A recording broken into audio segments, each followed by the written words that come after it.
நான் திருச்சியிலிருந்து திண்டுக்கல் போறப்ப பார்த்தேன். திருச்சியிலிருந்து மணப்பாறை 40 கிலோமீட்டர் வருமா? 50 40 40 கிலோமீட்டருக்கும் கொடி கட்டியிருக்கான் திமுக. 2 பக்கமும் கட்டியிருக்கான். 2 பக்கமும் 40 கிலோமீட்டரும். என்ன முதலமைச்சர் ஏதோ நிகழ்ச்சிக்கு வராருன்றதுனால இருக்கும் நினைக்கிறேன். வந்தார்ல ஒரு மாசத்துக்கு முன்னால சிப்காட்டுக்கு வந்தா அரசு விழாது, முதலமைச்சர் வராரு, திமுக காரன் கொடி கட்டுறான். போன மாசம் அலங்காநல்லூர் ஜல்லிக்கட்டுக்கு உதயநிதி ஸ்டாலின் வந்திருந்தார். ஏர்போர்ட்ல இருந்து மதுரையே 15-20 கிலோமீட்டர், அங்கிருந்து அலங்காநல்லூர் 20 கிலோமீட்டர், 40 கிலோமீட்டருக்கும் 2 பக்கமும் திமுக கொடி. திருச்சியிலிருந்து மணப்பாறை வரைக்கும் 40 கிலோமீட்டருக்கும் 2 பக்கமும் திமுக கொடி. எங்க பார்த்தாலும் கொடி கிடக்கு. அது நான் வந்த நேரம் ராத்திரின்றதுனால கொடி வேற கருப்பு சிவப்புங்கிறதுனால பார்க்க வேற பயமா இருக்கு. கருப்பு சிவப்பு கொடி, நம்ம கொடியை பார்த்தா பட்டோலி வீசும், காவி ராத்திரியில் அப்படி கலர்ஃபுல்லா ஜொலிக்கும். 40 கிலோமீட்டருக்கு 2 பக்கமும் கொடி கட்டினா கூட அதை பற்றி கேட்காத காவல்துறை. பிஜேபி காரன் 4 கொடி கட்டினா வந்து முதலாள ஏட்டையா நிப்பாரு, எஸ்ஐ நிப்பாரு, இன்ஸ்பெக்டர் நிப்பாரு. இந்த காவல்துறைக்கு வெக்கமா இல்லையா நான் கேட்கிறேன். வெக்கம் இல்ல காவல்துறைக்கு. பிஜேபி காரன் கொடி கட்டினா 4 கொடி கட்டம்னா எஸ்ஐ வந்து நிக்கிறாரு. திமுக கேட்டு பாரு, 40 கிலோமீட்டர் கட்டுறாங்க கேட்டு பாரு. திமுக அதே காவல்துறை தான், பிஜேபிக்கு அதே காவல்துறை தானே, கேளுங்க. நாங்கள் இனிமேல் திமுக எந்த நிகழ்ச்சி நடத்தினாலும் அவர்கள் எத்தனை கொடி கட்டுகிறார்கள், எத்தனை பிளக்ஸ் எடுக்கிறாங்கன்னு நாங்கள் முழுக்க வீடியோ எடுப்போம். பிஜேபி எந்த நிகழ்ச்சி நடத்தினாலும் திமுக சற்றும் குறையாத அளவுக்கு நாங்கள் கொடி கட்டுவோம். காவல்துறை தடுத்தால் நாங்கள் நீதிமன்றத்திற்கு சென்று அனுமதி வாங்கி கட்டுவோம். திருப்பரங்குன்றத்தில் அப்படிதான் தடை போட்டாங்க காவல்துறை. நீதிமன்றம் அனுமதித்து மாபெரும் ஆர்ப்பாட்டம். 1 மணி நேரத்தில் 1 லட்சம் பேரை திரட்ட முடியும் என்று தீர்ப்பளித்திருக்கிறது திருப்பரங்குன்றம். இதெல்லாம் பார்த்துக்கிட்டு பொறுத்துக்கிட்டு போறதுக்கு இல்லை. இது ஒரு திமுக அமைச்சர் சொன்னாரு, பிஜேபி காரன் ரொம்ப வாலாட்டுறான், விளையாடுறான், நாங்கள் பழைய திமுக என்னன்னு காமிப்போம் அப்படின்னு சொல்றாரு ஒரு திமுக காரர். பழைய திமுக கட்சி ரொம்ப வீரமான கட்சியா, நம்மளெல்லாம் வளர விட மாட்டாங்களா, உண்டு இல்லைன்னு பண்ணிடுவாங்களாம். பழைய திமுக என்னன்னு காட்டிடுவேன், நாங்களும் புதிய பிஜேபி என்னன்னு காட்டுவோம். புது பிஜேபி நீயும் பார்த்ததில்லை, மிசாவையே பார்த்தவர்கள் நாங்கள். திமுக சொல்றாரு, மிசாவையே பார்த்திருக்கிறோம். உங்கள ஜுஜிபி, நீ மிசாவை பார்த்திருப்பா, அமித்ஷாவை பார்த்ததில்லைன்னு சொல்லிட்டு வர்றார். 2 நாள்ல வர்றார் கோயம்புத்தூருக்கு. பார், அங்க போய் பார். திமுக மாத்திரம் 2 மாவட்ட செயலாளர், பிஜேபிக்கு 1 மாவட்ட தலைவர் தான். திமுக 2 மாவட்ட செயலாளர் இருக்கார். ஒரு மாவட்ட செயலாளர் கட்சியிலிருந்து போடுவாங்க, இன்னொரு மாவட்ட செயலாளர் அந்த மாவட்ட போலீஸ் எஸ்பி, அவர் தான் மாவட்ட செயலாளர். திமுக என்ன சொன்னாலும் கேட்கறதுக்கு ஒரு கலெக்டர், ஒரு எஸ்பி, ரெவென்யூ அபிஷியல்ஸ். ஆனால் இதை பார்த்து நான் மகிழ்ச்சி தான் அடைகிறேன். காவல்துறை, திமுக அரசாங்கம் என்ன சொன்னாலும் கேட்கிறது என்பது எனக்கு மகிழ்ச்சி தான். மாநிலத்தை ஆளும் கட்சி என்ன சொல்கிறதோ அதை காவல்துறை கேட்டா எங்க வேலையே முடிஞ்சு போச்சு. ஏன், நாங்க ஆட்சிக்கு வந்தாலும் நாங்க என்ன சொன்னாலும் கேட்பதற்கு காவல்துறை தயாரா தான் இருக்கு.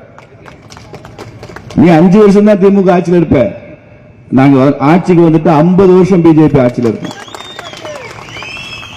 அதனால காவல்துறை மேல ரொம்ப விமர்சனம் பண்ணாங்க. அவங்களுக்கு வேற வழி இல்லை, அவ்வளவுதான். ஆளுங்கட்சியா திமுக இருக்கா, பிஜேபி வளரக்கூடாதுன்னு சொல்றாங்க. வேற வழி இல்லாம காவல்துறை நம்ம மேல் நடவடிக்கை எடுத்து. காவல்துறையில் நிறைய நல்லவர்கள், நண்பர்கள், நம்மவர்கள் இருக்கிறார்கள். அது யாருன்னு இப்ப சொல்ல முடியாது, சஸ்பெண்ட் பண்ணிடுவான். நம்மவர்கள் யாருன்னா, உங்கால் உள்ளவர்கள் அப்படின்னு. அதனால காவல்துறை கொஞ்சம் பொறுப்புடன் நடக்கணும். ஜனநாயகத்தில் எல்லா கட்சியும் வளர்றதுக்கு அனுமதிக்கணும். ஜனநாயக வழிமுறைப்படி ஒரு கட்சி நடந்து கொண்டிருப்பதை தடுக்கக்கூடாது, பாரபட்சம் பார்க்கக்கூடாது. திருப்பரங்குன்றத்திலே மாநாடு நடத்தலான்னு நமக்கு அனுமதி கொடுத்தது நீதிமன்றம் தான் நம்ம நினைக்கிறோம். நீதிமன்றம் அனுமதி கொடுப்பதற்கு காரணமாக இருந்தவர் நம்ம அன்னை அமைச்சர் மூர்த்தி தான். எப்படின்னு கேக்குறீங்க, அன்னைக்கு அண்ணாதுரைக்கு ஏதோ பிறந்த நாள் விழா, பிப்ரவரி மாசம் 4ஆம் தேதி. 144 தடை உத்தரவு போட்டிருக்கு. 2 நாளைக்கு 144 தடை உத்தரவு. போலீஸ் இங்க இருந்து அநேகமா புத்தானத்திலிருந்து யார் வந்தாலும் அரெஸ்ட் பண்ணிருப்பாங்க, இல்ல பார்டர்ல நிறுத்தி திருப்பி அனுப்பிச்சிருப்பாங்க. ஏன்னா 5 பேருக்கு மேல கூட கூடாதான். 144 தடை உத்தரவு இருக்கிறப்போ திமுக அமைச்சர்கள், எம்எல்ஏக்கள், மந்திரிகள், காவல்துறை எல்லாம் சேர்ந்து அண்ணாதுரை பிறந்த நாளுக்கு 5000 பேரை வச்சு ஊர்வலம் நடத்துறான் மதுரையில். போலீஸ் கமிஷனர், ஏட்டையால இருந்து கமிஷனர் வரைக்கும் எல்லாரும் ஜாலியா வேடிக்கை பார்க்கறாங்க. 144 தடை உத்தரவு, அவ்வளவு பெரிய கூட்டம். நம்ம நீதிமன்றத்தில் அதை தான் எடுத்து காமிச்சோம். 144 தடை உத்தரவு போட்டிருக்கு நீதிபதி அவர்களே. திமுக எவ்வளவு பெரிய பேரணி நடத்திருக்காங்க. நாங்க திருப்பரங்குன்றத்தில் ஆர்ப்பாட்டம் நடத்த அனுமதி இல்லை அப்படின்னு காமிச்சோம் பாருங்க. ஜட்ஜ் கொதிச்சிட்டார். 1 மணி நேரத்துக்குள்ள அனுமதி வழங்கி அவங்க ஆர்ப்பாட்டம் நடத்த அனுமதிக்க வேண்டும் என்று நீதிமன்றம் தீர்ப்பளித்தது. சட்டம்னா என்ன? திமுக ஒரு சட்டம், பிஜேபி ஒரு சட்டமான்னு கேட்டார் உயர் நீதிமன்றத்தில். நீதி அரசர் கேட்டார், திமுக ஒரு சட்டம் உங்களுக்கு அதே மாதிரிதான் சொல்றேன். நீ கட்டுற கொடியை நாங்கள் எடுத்து போடுவோம், எங்களை கொடி கட்ட மறுப்பதையும் நாங்கள் எடுத்து நீதிமன்றத்திற்கு செல்வோம் என்று அந்த நம்பிக்கையில் தான் நான் சொல்றேன். கோர்ட்டுக்கு போலாம், பார்த்துக்கலாம். அதனால யாரும் மனம் தளர வேண்டிய அவசியம் இல்லை. அது அஞ்சானஞ்சன தலைவராக வச்சுக்கிட்டு நாம ஏன் மனம் தளர வேண்டிய அவசியம் என்ன இருக்கு? இந்த மேடையிலே ஒண்டி வீரன் இருக்காரு. ஒண்டி திருச்சி மாநகர் மாவட்டத்தினுடைய தலைவர், புதிதாக தலைவராக பொறுப்பேற்றிருக்கிறார். நாம் எல்லாம் அவரை வாழ்த்துவோம், திருச்சி மாநகரத்தினுடைய தலைவரை வாழ்த்துவோம். அதே மாதிரி திருச்சி புறநகர் மாவட்டத்தில் தலைவராக பொறுப்பேற்றிருக்கிறார். ஏற்கனவே தலைவராக இருந்தவர் அடுத்த பருவமும் தலைவராக இருப்பதற்கு வந்திருக்கிறார் அஞ்சானஞ்சன் அவர்கள். அவருக்கும் நாம தலைவராக வந்ததுக்கு அப்புறம் இப்பதான் அவரை பார்க்கிறோம், வாழ்த்துறோம். பாரதிய ஜனதா கட்சி தான் இப்படி புதிய புதிய தலைவர்களை கண்டுபிடித்து உயரத்தில் உட்கார வைத்து அழகு பார்க்கிற கட்சி பிஜேபி மாத்திரம்தான். அஞ்சானஞ்சனுக்கும் ஒண்டிக்கும் அவங்க அப்பா யாரும் அரசியல் இல்ல, அவங்க தாத்தா யாரும் அரசியல் இல்ல, அவங்க முப்பாட்ட யாரும் அரசியல் இல்ல. எங்க ஊர்ல ஒரு அமைச்சர் இருக்காரு, பழனிவேல் தியாகராஜன். அவர் சொல்லுவாரு, நான் யார் தெரியுமா, எங்க அப்பா யார் தெரியுமா, எங்க தாத்தா எவ்வளவு பெரிய அரசியல்வாதி தெரியுமா அப்படின்னு கேட்பாரு. ஆனா இவங்க யாரும் அப்படி கேட்க மாட்டாங்க, நான் யார் தெரியுமா, எங்க அப்பா யார் தெரியுமா, எங்க தாத்தா யாரும் தெரியுமா. ஏன்னா அவங்களுக்கும் அரசியலுக்கும் சம்பந்தமே இல்லை, விவசாயம் பண்ணிட்டு இருந்திருப்பாங்க. அவங்க எல்லாம் அரசியல் பின்னணி இல்லாத, அரசியல் பாரம்பரியம் இல்லாத குடும்பத்தில் இருந்து வருபவர்கள் கூட மாவட்ட தலைவராக முடியும் என்று நிரூபித்திருக்கிற கட்சி பாரதிய ஜனதா கட்சி. பிறப்பின் அடிப்படையில் இங்கே தலைவர்கள் முடிவு செய்யப்படவில்லை, உழைப்பின் அடிப்படையில் தான் தலைவர்கள் என்று தீர்மானித்திருக்கிற கட்சி பிஜேபி. அதனாலதான் உழைப்பின் அடிப்படையில் வந்து உட்கார்ந்து இருக்கிறாங்க. பல இடங்கள்ல கட்சி எப்படி இருக்கு திமுக? உங்க திருச்சி மாவட்டத்தில் திமுக என்ன? நேரு அண்ட் சன்ஸ், அவ்வளவுதானே திமுக. பொய்யாமலி அண்ட் ஃபாதர்ஸ், அவங்க அப்பா கட்சியில் இருந்தாரு, மகனும் கட்சியில் இருக்காரு.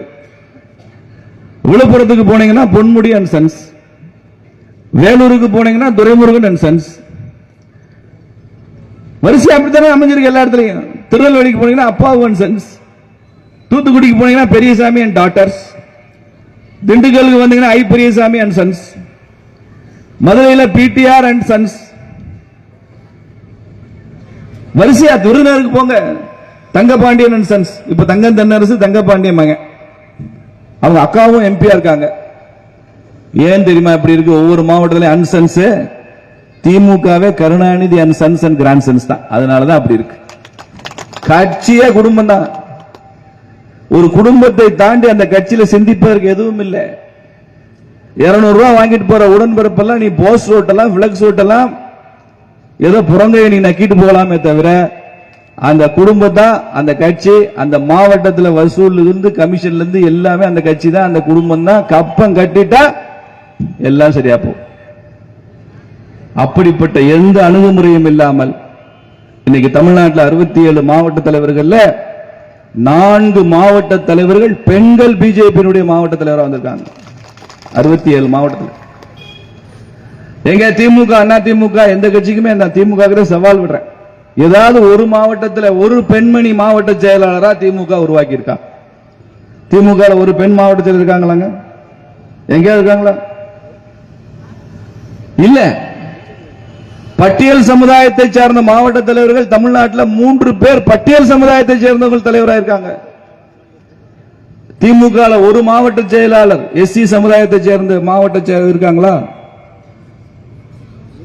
கட்சியினுடைய அமைப்பு விதி சொல்கிறது ஒவ்வொரு மாவட்டத்திலும் குறைந்தது 10% பட்டியல் சமுதாயத்தைச் சேர்ந்தவர்கள் மண்டல தலைவர்களாகணும் சொல்லப்பட்டிருக்கா இல்லையா?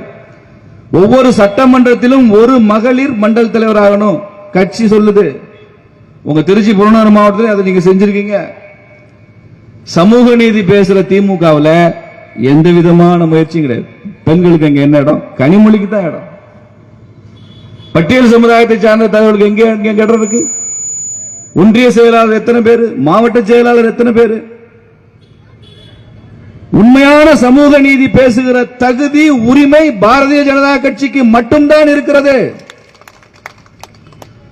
இன்னைக்கு மத்தியில பட்டியல் சமுதாயத்தை சார்ந்த எம்பிக்கள் 12 பேர் இன்னைக்கு மந்திரிகளா இருக்காங்க. நம்ம ஐயா எல்முருகன் உட்பட 12 அமைச்சர்களை கொண்ட மந்திரி சபை பட்டியல் சமுதாயத்திற்கு. இதுவரைக்கும் இந்திய வரலாற்றில் யாரும் இவ்வளவு பெரிய பங்கெடுப்பு கொடுத்ததே இல்லை. அதே மாதிரி மாபெரும் தலைவர் அண்ணல் அம்பேத்கர் அவர்கள் சட்ட அமைச்சராக இருந்தார். அதற்கு அப்புறமாக காங்கிரஸ் ஆட்சியில, அதற்கு பின்னால வந்த ஆட்சியில சட்ட அமைச்சர் என்றால் பட்டியல் சமுதாயத்தை சார்ந்த ஒருவர் சட்ட அமைச்சராக வந்ததே இல்லை. வரலாற்றில் 75 ஆண்டுகளுக்கு அப்புறம் டாக்டர் பாபா சாஹேப் அம்பேத்கர் அவர்களுக்கு அப்புறம் பட்டியல் சமுதாயத்தை சார்ந்த அர்ஜுன் மெஹ்ரா என்பவர்களுக்கு சட்டத்துறை அமைச்சராக மாற்றி அழகு பார்த்தவர் ஐயா நரேந்திர மோடி தான். 75 வருஷம் கழிச்சு அவர் தான் மாக்கினார் சட்டத்துறை அமைச்சரா. எப்படிப்பட்ட மாற்றம் பாருங்க. அதே மாதிரி ராஜ்யசபால நியமன எம்பி போடுவாங்க. அதுல கலைத்துறைக்குன்னு ஒரு எம்பி இருக்கு. அமிதாப் பச்சன் ஒரு காலத்துல ராஜ்யசபா எம்பியா இருந்தார், நியமன எம்பியா. தமிழ்நாட்டில் ஐயா சிவாஜி கணேசன் எம்பியா இருந்தார், நியமன எம்பி கலைத்துறை சார்பா. இப்படி எத்தனையோ எம்பிக்கள் இந்த 75 வருஷம் 80 வருஷத்துல வந்திருக்காங்க, நியமன எம்பியாக வருவாங்க. அப்படி கலைத்துறை சார்ந்த நியமன எம்பியாக சுதந்திர இந்தியாவின் வரலாற்றில் பட்டியல் சமுதாயத்தை சார்ந்த ஐயா இளையராஜா அவர்களை எம்பி ஆக்கி அழகு பார்த்தது நரேந்திர மோடி. இதுவரைக்கும் ஒரு எஸ்சி எம்பி கூட நியமன எம்பியா வந்தது இல்லைங்க கலைத்துறை சார்பா. யோசிச்சு பாருங்க, எத்தனை புரட்சிகளுக்கு சொந்தக்காரர் ஐயா நரேந்திர மோடி என்பதை பற்றி யோசித்து பாருங்க. அப்படி ஒரு சிறப்பாக இந்த கூட்டம் நடந்துட்டு இருக்கு. இதெல்லாம் முன்னுரையாக சொல்லிவிட்டு நான் இந்த பட்ஜெட்டுக்கு வரலான்னு நினைக்கிறேன். எனக்கு முன்னால புரட்சி கவிதாசன் அற்புதமாக பேசினார். இந்த பட்ஜெட்டினுடைய முக்கியமான அம்சங்களை எல்லாம் தொட்டுக்காட்டி விட்டு சென்றிருக்கிறார். இந்த பட்ஜெட் 4 முக்கியமான சோசியல் டார்கெட்டட் குரூப்புக்குன்னு நிதியமைச்சர் பேசியிருக்காங்க. 4 பேரை மனதில் வைத்து இந்த பட்டியல் தயாரிக்கப்பட்டிருக்கு. யாரெல்லாம்? பெண்கள், பட்டியல் சமுதாயத்தினர், வேலை தேடுகிற இளைஞர்கள், விவசாயிகள். இவங்களுக்கான பட்ஜெட் இந்த பட்ஜெட். இவர்களுக்கு மனதில் வைத்துக் கொண்டு உருவாக்கப்பட்ட பட்ஜெட் தான் இந்த பட்ஜெட். நீங்க இந்த பட்ஜெட் போடுறதுலயே நிறைய புரட்சி கொண்டு வந்திருக்கிறார் மோடி. நீங்க தெரிஞ்சுங்க, ஒரு காலத்துலங்க பட்ஜெட் உரையினாலே சாயங்காலம் 5 மணிக்கு தான் பாராளுமன்றத்தில் ஆரம்பிப்பாங்க, காங்கிரஸ் ஆட்சி செய்யும் போதெல்லாம். ஏன்? நீங்க கொஞ்சம் பின்னால போனீங்கன்னா வெள்ளக்கார ஆட்சியில நம்ம நாட்டுக்கான பட்ஜெட்டை இங்கிலாந்துல லண்டன்ல தாக்கல் பண்ணுவாங்க. லண்டன்ல பாராளுமன்றம் மத்தியானம் 2 மணிக்கு கூடும். 2 மணிக்கு லண்டன்ல பார்லிமெண்ட்ல இங்கிலாந்து நாட்டுக்கான பட்ஜெட்டை தாக்கல் பண்ணுவான். அது ஒரு 3 மணி நேரம் ஓடும். 5 மணிக்கு இந்தியாவுக்கான பட்ஜெட்டை அங்க தாக்கல் பண்ணுவாங்க. இதுதான் சிஸ்டம். இந்தியாவிற்கான பட்ஜெட் எங்க தாக்கல் ஆகும்? லண்டன்ல தாக்கல் ஆகும். ஏன்னா ஆட்சி பண்ணது வெள்ளக்காரன், இங்கிலாந்துக்காரன்.